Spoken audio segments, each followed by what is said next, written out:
مسئلہ یہ ہے کہ ترکیوں کی حکومت جو تھی وہ اہل سنت و جماعت کی، اور حکومت ان سے کنہوں نے لی؟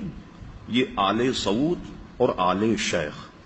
آل سعود سے مراد یہ بادشاہ ہیں جو چل رہے ہیں، اور ٹیک اوور کرنے کے بعد انہوں نے اس کا نام ہی سعودی عرب اس لیے رکھا، اس کا نام سعود تھا جس نے حملہ کر کے مسلمان حکومت لی۔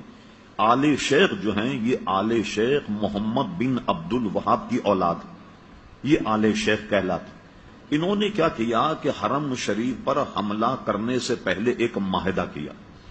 معاہدہ یہ ہوا کہ ہم مل کر کے کعبے پر اور مدینہ شریف پر حملہ کریں، جب ہماری حکومت بن جائے تو یہ ہمارا معاہدہ ہے کہ آل سعود تو ان کے ہاتھ بادشاہت ہوگی، حاکم یہ ہوں گے، اور آل شیخ جو ہیں ساری مذہبی معاملات کو یہ ڈیل کریں گے، ان کی قضات ہوگی، ان کے قاضی ہوں گے، امام ان کے ہوں گے، مدرسے ان کے ہوں گے، محدث ان کے ہوں گے، مفتی ان کے ہوں گے۔ یہ دونوں میں یہ معاہدہ ہوا، اور اس معاہدہ ہونے کے بعد انہوں نے مدینہ منورہ پر چڑھائی کی، مکہ مکرمہ پر چڑھائی کی۔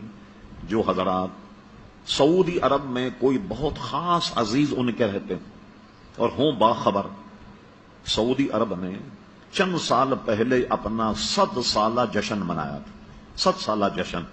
پوچھے جنہوں نے پروگرام دیکھا، ملک عبد العزیز کو حرم شریف میں گھوڑے پر بیٹھ کر تلوار سے لوگوں کو قتل کرتا ہوا دکھایا گیا۔ حرم شریف تو کیا یہودی آ گئے تھے حرم شریف میں؟ کون تھے جن کا قتل عام کیا؟ وہ سب سنی تھے۔ مسجد نبوی کے امام کو مصلی پر تلوار سے ذبح کیا، اور صرف 200 حضرات نے مدینہ شریف پر حملہ کیا۔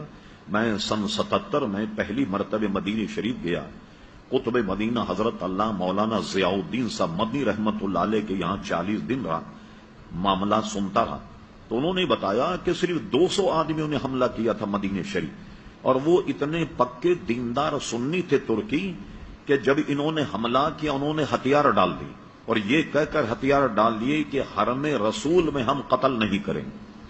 خود قتل ہو گئے مگر انہوں نے دفاع نہیں کیا۔ یہی حال مکہ کا ہوا، اور انہیں حکومت لی، لوگ سب بھول جاتے ہیں۔ ہوا یہ کہ حکومت لینے کے بعد سب سے پہلا کام کیا کیا انہوں نے؟ یہ بات ہے 1925 کے بعد کی 29 تک اور 30 تک ان کا آپریشن مکمل ہوا۔ جنت البقیع پر بلڈوزر چلائے، گیتی اور پھاوڑے سے جنت البقیع کے شاندار مزارات اکھیڑ کر پھینکا، اہل بیت کے مزارات اکھیڑ کر پھینکے۔ سب سے شاندار مزار جنت البقیع میں حضرت عثمان غنی رضی اللہ عنہ کا تھا، اس کے اینٹ پتھر الگ کر کے اس کو زمین بوس کیا۔ پھر اس کے بعد جناب انہوں نے جنت مالا کا قبرستان جو ہے اس کو زمین بوس کیا۔ یہ سارے مزارات انہوں نے ڈھا دیے، اور اس وقت کے نزدیک کہتے تھے کہ یہ گنبد خضرا جو ہے یہ صنم اکبر ہے، سب سے بڑا بت، یہ معاذ اللہ گنبد خضرا کو سب سے بڑا بت تصور کرتے تھے، لیکن ان کو وہ شہید کرنے میں قادر نہیں ہو سکے۔ جب انہوں نے جنت البقیع جنت مالا کو ڈھایا تو یہ اس زمانے کی بات ہے جب مولانا محمد علی جوہر، علامہ عبد الحامد بدایونی، علامہ عبد العلیم صدیقی، ایک صحافی تھے جن کا نام ریاض الحسن ریاض حسین تھا۔ آج سے کوئی 30 سال پہلے اخبار جنگ میں ان کا انٹرویو چھپا تھا۔ یہ وہ وقت میں شامل تھے جو ہندوستان سے سعودی عرب میں احتجاج کرنے کے لیے آئے کہ بھئی ہندوستان کے مسلمان و غیر منقسم ہندوستان تھا جس میں پاکستان میں ہندوستان، انہوں نے احتجاج کیا، اور احتجاج کرنے کے بعد ان سے سعودی حکومت نے وعدہ کیا کہ ہم یہ دوبارہ بنائیں گے۔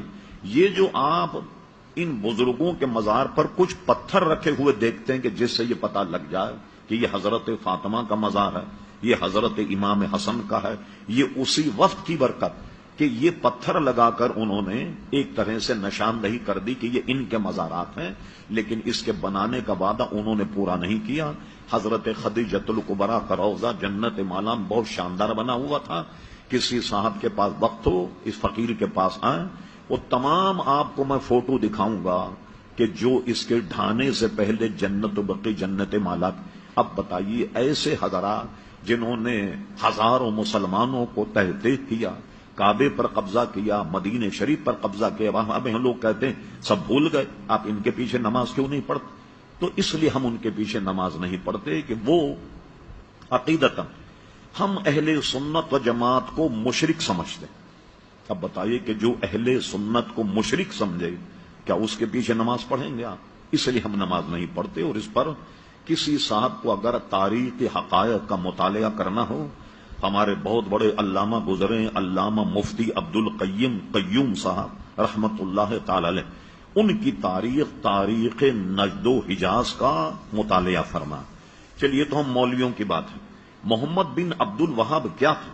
آپ انٹرنیٹ پر سرچ کریں آپ، ہم فرے کے اعترافات. یہ ہم فرے کون تھا؟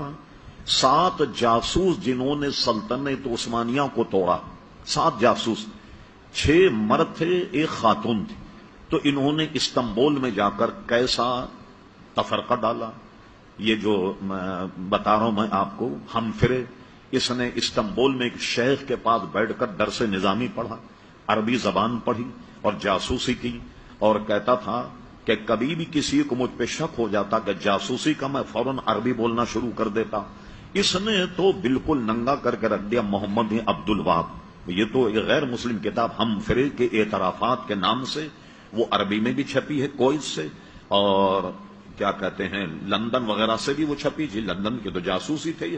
یہاں اگر آپ جائیں برٹش ایمبیسی، آپ کو یہاں انگریزی میں کتاب مل جائے گی، وہ یا ہم فرے کے اعترافات. اور اردو زبان میں بھی کسی نے یہاں پاکستان کے کسی پروفیسر نے ترجمہ کیا.